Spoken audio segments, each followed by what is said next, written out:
The following story has been brought to you by StoriesToInspire.org.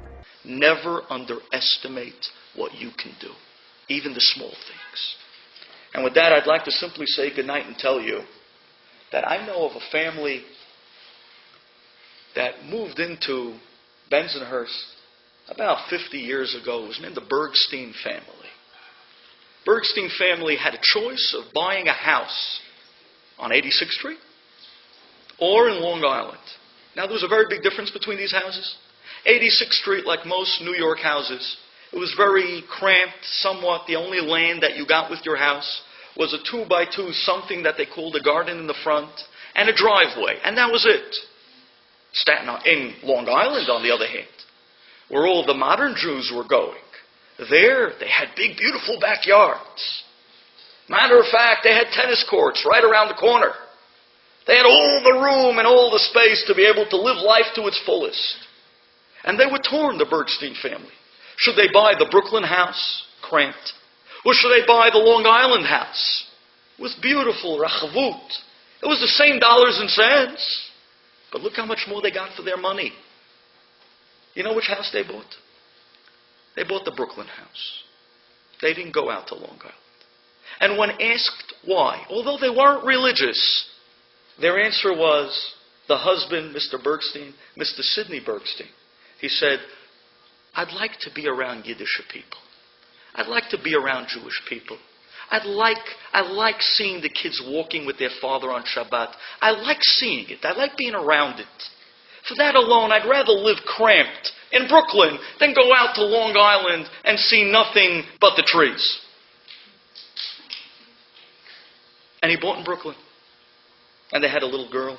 They had a little boy. They brought up their family. They were not religious at all.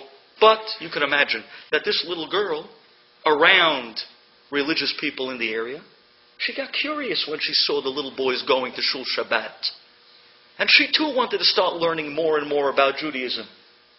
And this young little girl became religious. Now I want to tell you the end of this story. This young little girl grew up, married a Syrian man from our community. She not only became religious, today she gives tremendous classes in the community. Today this woman was responsible for many wonderful of our women in the community that became religious today. And it's all because her father decided a small little thing. Instead of moving out to Long Island, I'd rather stay in Brooklyn near religious people, even though he himself wasn't religious. Today, this woman, B'Anhara, I tell you the truth. If not for her, I don't know if I'd be standing in front of you today. Because this woman, her name is Susan Sutton, my mother-in-law. And I tell you the truth, I cannot imagine. I don't think her father had a clue. At the time when he was making the decision whether to buy the house in Long Island or in Brooklyn, if he ever had a clue that his daughter, because of his decision, became religious. And she married a religious man. And now she has children, Talmidei Chachamim. Son-in-laws, Talmidei Chachamim. She has Be'anara, 35, 40 grandchildren, all in yeshivot. Did her father ever imagine that something small like that would give birth to so much? Never. Well, the end of this story is, when Mr. Bergstein passed away, and the house then was up for sale in 86th Street, my mother-in-law was approached by a yeshiva who ended up buying Mr. Bergstein's house. Not only the children that came out of the home became Bnei Torah, but the home itself, because something small was done, L'Shem Shamayim. The home itself now homes a yeshiva as well. The small things. Wouldn't believe what can come out from the smallest acts of purity. That's the power of Am Yisrael, the power of an individual. Never doubt yourself. You don't have to open organizations. Simply put your heart and soul into the small things.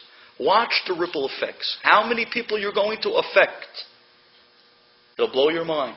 but even more so, the reward is beyond our minds. Thank you so much for coming. Enjoyed this story? Come again. Bring a friend. StoriesToInspire.org